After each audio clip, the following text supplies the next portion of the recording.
여러분, 투자의 세계에서 가장 확실한 정보는 무엇일까요? 바로 돈의 흐름입니다. 그것도 개미들의 돈이 아니라 국가가 생존을 걸고 쏟아붓는 돈이죠. 최근 월가 구석에서 아주 흥미로운, 하지만 대중은 거의 모르는 뉴스가 하나 떴습니다. 미국 정부가 USA 레어스라는 생소한 기업에 무려 2조 원이 넘는 자금을 투자했다는 소식입니다. 정부가 직접 지분을 사들이고 사실상 경영에 참여하겠다는 뜻입니다. 이상하지 않으신가요? 애플이나 테슬라 같은 혁신 기업도 아닌 흙먼지 날리는 광산 회사에 미국 정부가 왜 혈안이 되어 있을까요? 대부분의 투자자는 이걸 그냥 광산 뉴스인가 보다 하고 넘깁니다. 하지만 예리한 투자자라면 여기서 소름이 돋아야 합니다. 이 2조 원은 미국 정부가 우리에게 보내는 아주 강력한 매수 신호이기 때문입니다.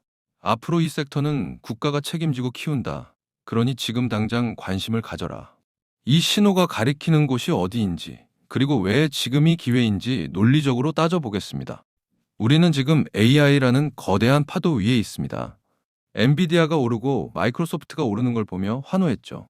하지만 남들이 다 아는 곳엔 먹을 게 별로 없다는 걸 기억해야 합니다. 지금부터는 시선을 조금 돌려보겠습니다.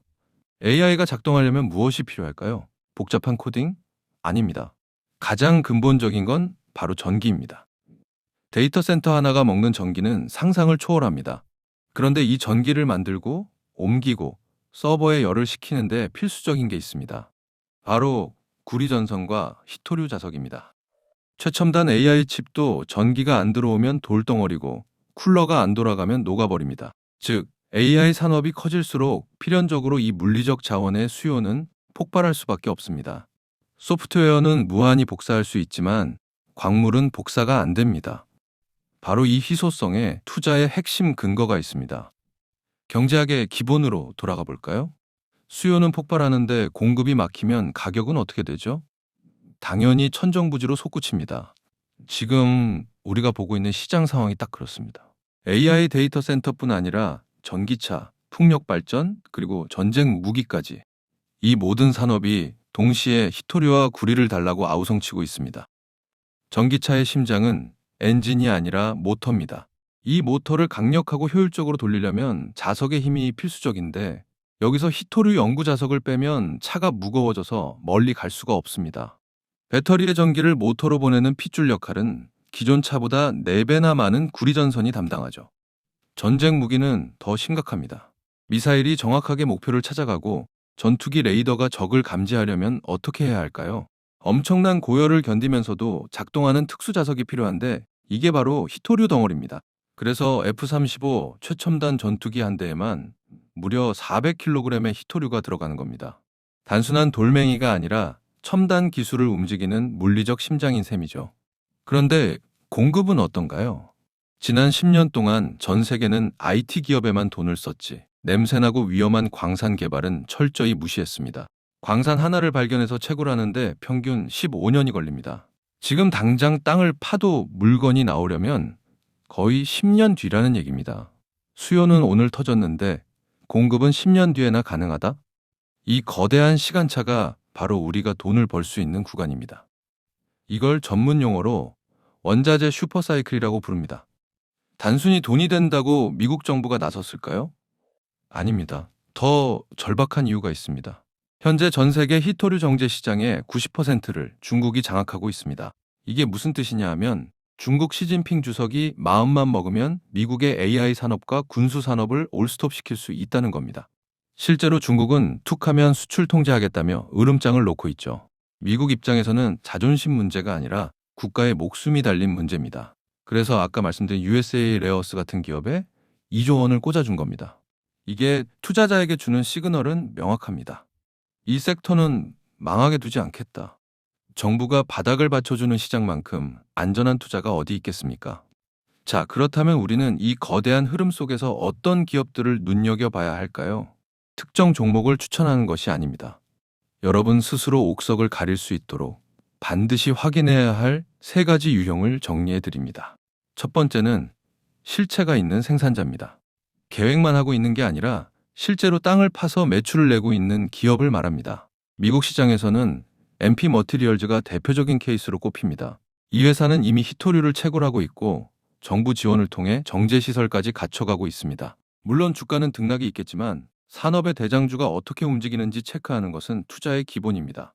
이런 기업들의 실적이 좋아진다면 그건 산업 전체가 살아나고 있다는 가장 확실한 신호니까요.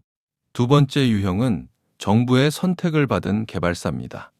아까 우리가 다뤘던 2조 원의 주인공, USA 레어스가 여기에 해당하죠.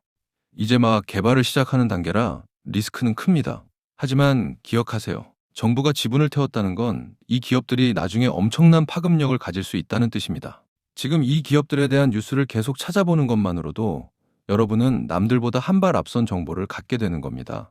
세 번째 유형은 조금 독특한 방식입니다. 직접 광산에 투자하는 리스크가 부담스러운 분들을 위한 로열티 및 스트리밍 기업들입니다. 쉽게 말해 광산 회사에 자금을 대주고 나중에 캐낸 광물을 싸게 받거나 이익을 공유하는 방식입니다. 우라늄 로열티 같은 회사가 이런 사업 구조를 가지고 있죠. 이 방식의 장점은 명확합니다. 광산이 침수되거나 파업이 일어나는 운영 리스크는 피하면서 원자재 가격이 오를 때 수익은 같이 누릴 수 있다는 겁니다. 광산주 투자가 너무 무섭다면 이런 비즈니스 모델을 가진 기업들이 희토류나 구리 쪽에도 있는지 찾아보는 공부가 필요합니다. 고수들은 이미 이런 우회 투자 전략을 포트폴리오에 적극적으로 활용하고 있습니다. 여기까지만 들으면 당장 전 재산을 털어야 할 것 같지만 냉정하게 리스크도 봐야 합니다.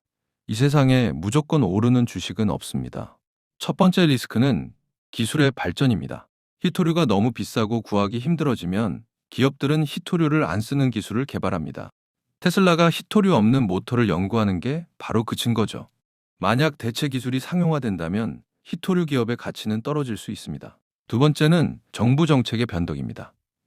정권이 바뀌거나 경제 상황이 나빠지면 지원금이 줄어들 수도 있습니다. 따라서 우리는 이 기업들의 재무제표를 꼼꼼히 봐야 합니다. 정부 돈 없이도 버틸 수 있는 현금이 있는지, 빚이 너무 많지는 않은지 체크하는 게 필수입니다. 정리해 보겠습니다.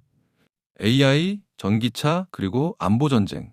이 세 가지 엔진이 돌아가는 한 희토류와 구리 같은 원자재의 가치는 장기적으로 우상향할 가능성이 매우 높습니다. 공급은 부족하고 국가는 생존을 위해 돈을 쓰고 있으니까요. 하지만 개별 기업의 리스크가 두렵다면 ETF를 활용해 산업 전체를 사는 것이 가장 현명한 방법일 수 있습니다. 희토류 채굴 기업들을 모아놓은 REMX나 구리 관련 기업을 담은 COPX 같은 ETF를 공부해 보세요.